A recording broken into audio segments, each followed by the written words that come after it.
جو ایک ہندوستان سے چلتا ہوا طبیب پہنچا علی کی بزم میں، ہندوستان سے چلتا ہوا علی کی بزم میں ایک طبیب پہنچ گیا، طبیب، اور اس نے کہا اچھا کوئی بیٹھا ہوا بڑے علم کا اعلان کر رہا ہے. اس نے کہا یہ تو نبی کا وارث کہتا ہے اپنے کو، اس کے پاس قرآن کا علم ہوگا، شریعت کا علم ہوگا، اسلام کا علم ہوگا. بس وہ سمجھ رہا ہے یہ ملاؤں کی طرح کا کوئی ملا بیٹھا ہوا ہے. آج تک لوگوں کو ملا اور مولا میں فرق پتہ نہیں چلا. توجہ فرما رہے ہیں.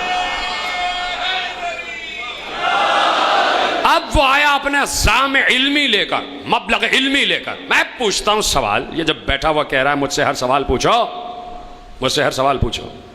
اس نے سوالات پوچھے اور علی نے اس سے پلٹ کے سوال پوچھے. وہ تخلیق انسانی، امراض، بیماریاں، ان کا علاج، ان پر بات کر رہا. اور علی کے اور جو وارث علم رسول تھے وہ ان امور کو بتا رہے تھے کہ جو امور قرآن نے مفصل بیان نہیں کیے. لیکن میں نے رک کر جملہ کہا ہے، رسول اور وارث علم رسول وہ علوم بیان کر رہے تھے کہ جو قرآن نے مفصل بیان نہیں کیے. ایک بزم علی نے سجائی سلونی والی، اس میں علی سے سوال کیے گئے. ایک بزم علی کے چھٹے وارث نے ایک یونیورسٹی کی صورت میں سجائی جسے جامع جعفر صادق کہا گیا.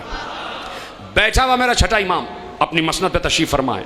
آ گیا وہ طبیب ہندی، اس کو بڑے اپنی جراحت پر ناز، اس کو بڑی اپنی حکمت پہ ناز، اس کو بڑی اپنی طبابت پہ ناز، اس کو اپنی دوائیوں پہ ناز. آ کے پوچھ رہا ہے یہ مولا نے کہا اچھا یہ بتاؤ اعضائے جسمانی کے ماہر ہو، علم الابدان کے ماہر ہو، ایک ایک جز کے بارے میں، ایک ایک عضو کے بارے میں جانتے ہو؟ کہا سب جانتا ہوں. دل کہاں ہے، دل کا کیا کام ہے، اور اس کی رگیں، اس کی شریانیں. کہا اچھا سوچو، ان سب چیزوں کو چھوڑو، میں تم سے کچھ سوال کرتا ہوں، یہ بتاؤ. دیکھیے بچوں کے لیے عرض کر رہا ہوں، بزرگ مجھ سے بہتر جانتے ہیں، لیکن میں نے آیت سے روایت کو ملایا. سورہ مومن، سورہ حج کی آیت آپ کے حوالے کر دی کہ ہم نے نطفہ بنایا، علقہ بنایا، مضغہ بنایا، اور یہ سب چیزیں. اب اس کی تفصیل. کہا اچھا ہم تم سے سوال پوچھتے ہیں، یہ بتاؤ علم الابدان کے ماہر ہو، یہ بتاؤ یہ سر پہ بال کیوں ہیں، جانتے ہو؟ اس نے کہا نہیں جانتا.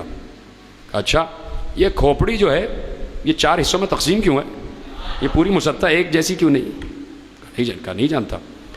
کہا اچھا یہ ماتھے پر جو لکیریں کس لیے ہیں، دیکھ رہے ہیں آپ علم معصومی؟ کہا نہیں جانتا. کہا یہ بھویں کس لیے ہیں؟ کہا نہیں جانتا. کہا یہ جو آنکھیں ہیں نا یہ بادامی شکل کی کیوں ہیں، چوکور کیوں نہیں ہیں؟ کہا نہیں جانتا. کہا یہ ناک ستواں کیوں ہے، اس کے سوراخ نیچے کیوں ہیں، اوپر کیوں نہیں ہے نا، معصوم کے جملے. کہا نہیں جانتا. کہا اچھا یہ بتاؤ یہ داڑھی جو ہے یہ کیوں نکالی گئی ہے؟ کہا نہیں جانتا. کہا یہ آگے کے دانت نوکیلے ہیں، یہ پیچھے کے داڑھ جو ہیں یہ چپٹے کیوں ہیں؟ کہا نہیں جانتا. کہا یہ بیچ میں مسوڑے کیوں ہیں؟ کہا نہیں جانتا. کہا نہیں جانتا.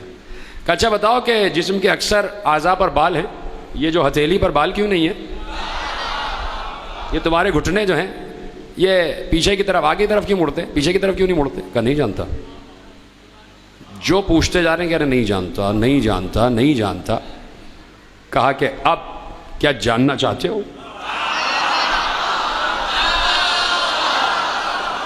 جاننا چاہتے ہو؟ اب بیٹھا، اب تک جو غرور تھا وہ پانی ہو گیا، دھوئیں کی طرح اڑا. کہا سنو، دیکھیے ہم مسلسل 1400 برس سے یہی تو کہہ رہے ہیں کہ یہ علتیں وہی بتا سکتا ہے جس نے سب کچھ بنتے ہوئے اپنی آنکھوں سے دیکھا. اب یہ تو علم خدا ہے نا کہ ہم نے ہر چیز کو کیوں بنایا، ہم نے ہر چیز کو کیوں بنایا، یہ تو علم خدا ہے. کہا سنو، اللہ نے سر پر یہ جو بال رکھے ہیں نا، ان بالوں کی جڑوں میں سوراخ ہے، اور بال رکھے اس لیے تاکہ یہ سوراخ مسام کی شکل میں ہو اور دماغ میں جو کچھ آبخارات ہوتے ہیں وہ ان سے باہر چلے جائیں. اگر یہ آبخارات دماغ میں جمع رہیں گے تو دماغ میں فساد کا باعث بن جائیں گے. کہ یہ کھوپڑی 4 حصوں میں تقسیم اس لیے کہ اگر کبھی کھوپڑی پہ ضرب لگے تو 4 حصوں میں تقسیم ہو جائے، ضرب ایک ساتھ کھوپڑی پہ اثر انداز نہ ہو، کا ضرب تقسیم ہو جائے. جس نے دیکھا ہے نا سیریبرم یہ سب وہ جانتا ہے. کہا سنو، یہ ماتھے پہ لکیریں اس لیے ہیں کہ اگر سر سے پسینہ بہے تو دائیں بائیں چلا جائے، آنکھوں میں نہ آئے. جی طرح کہ دیکھو یہ بھویں اللہ نے اس لیے بنائی ہیں تاکہ سورج کی شعاع تمہیں تنگ نہ کرے، براہ راست آنکھوں میں نہ جائے. اس نے کہا کیا مطلب؟ کہ کبھی دیکھتے ہو نا سورج سامنے ہو تو یوں کر کے دیکھتے ہو. معصوم نے اشارہ کیا کہ کبھی جب بہت تیز دھوپ ہو تو یوں کر کے دیکھتے ہو نا. کہ اسی لیے بھویں بنائی ہیں تاکہ سورج کی شعاع بقدر ضرورت آنکھوں تک آئے. یہ بھویں کا آنکھیں بادامی شکل کی اس لیے کہ اگر چوکور ہوتی تو آنکھوں کا مادہ آنکھوں ہی میں رہ جاتا، جسے آنسو کہتے ہو فاسد مادہ، وہ باہر نہ نکل پاتا. اس لیے بادامی شکل ہے کہ جو فاسد مادہ جمع ہو وہ اس نوک کے ذریعے سے باہر چلا جائے. کہا یہ ناک کے سراغ نیچے اس لیے کہ اگر سراغ اوپر ہوتے تو نہ خوشبو کا احساس ہوتا نہ بدبو کا احساس ہوتا. اس لیے کہ جو دھواں ہوتا ہے، جو لطیف شے ہوتی ہے وہ اوپر کی طرف جاتی ہے. اور اس لیے بھی ناک کے سوراخ نیچے ہیں کہ دماغ کے جو فاسد مادے ہیں جو نزلے کی صورت میں بہتے ہیں وہ ناک سے باہر چلے جائیں. اگر سوراخ اوپر ہوتے تو وہ وہیں رہ جاتے اور پھر دماغ کو جا کر فساد پھیلاتے. اور میرا جملہ ہے پھر پاگل ہی پیدا ہوتے سارے. کہا کہ یہ جو دانت ہے نا آگے کے نوکیلے اس لیے ہیں تاکہ غذا توڑنے میں آسانی ہو. پیچھے کے داڑھ چپٹے اس لیے تاکہ چبانے میں آسانی. اور کہا یہ مسوڑے کس لیے ہیں؟ کہا مسوڑے اس لیے ہیں، تم نے کبھی کوئی عمارت تعمیر ہوتے دیکھی ہے؟ جب اینٹ سے اینٹ کو ملایا جاتا ہے بیچ میں گارا رکھا جاتا ہے تاکہ اینٹ مضبوط ہو جائے. کہا مسوڑے اس لیے تاکہ دونوں داڑھ آپس میں مضبوطی سے جمے رہیں. کہا سنو یہ داڑھی اس لیے دی ہے تاکہ عورت اور مرد میں فرق سلامت رہے، تاکہ عورت اور مرد میں فرق واضح ہو جائے. کہا سنو یہ ہاتھ میں بال اس لیے نہیں ہے تاکہ چیزوں کو محسوس کرنے میں آسانی ہو. پاؤں پیچھے کی طرف اس لیے نہیں مڑ رہے ہیں کہ اگر آگے کی طرف مڑتے پیچھے کی طرف مڑتے تو تمہیں چلنے میں دشواری ہوتی.